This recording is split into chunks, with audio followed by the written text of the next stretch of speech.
So, good day, guys, and welcome back to the channel. To those of you that are yet to subscribe to the channel, be it you are new and you've not yet subscribed, make sure you do well to click on the subscribe button, like and share.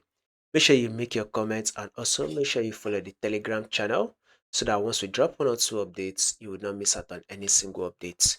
You'll find the link to the Telegram in the comment section. Let's see what we are going to be expecting for the day on our GBP USD. So, you know how we say it, guys. First thing you need to know where your trend is. This is our overall trend on GBP USD.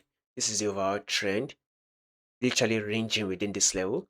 We also have the current trend, which is also trending to the downside. This is the also trend, which is not trending to the downside. Now, pay attention to this movement right here. Market was able to drop to form a low and then a pullback, which is a lower high, literally formed. Market then was able to drop again to form a new lower low, and this is a pullback, which is a lower high that literally formed. So we will be expecting market to continue that movement till it is able to take out this low, thereby giving us a new lower low. So all we can say is that a bearish move for the day is what we should be expecting on our GBP USD. So GBP USD should be giving us that bearish move. Let's go down to our 4-hour time frame right here, guys. So you all know what a reversal means. A reversal movement, examples are like double top. If market is rallying up and it showed a double top, you will know that market is now starting to trend from its uptrend to now a downtrend move.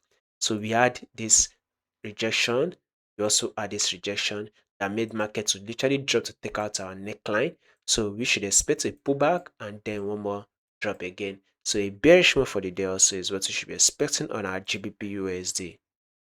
So if you do not want to miss out on the update that will be dropping next, make sure you do well to click on the subscribe button, like, share, make your comments, and to follow the Telegram. You'll find the link to the Telegram in the comment section.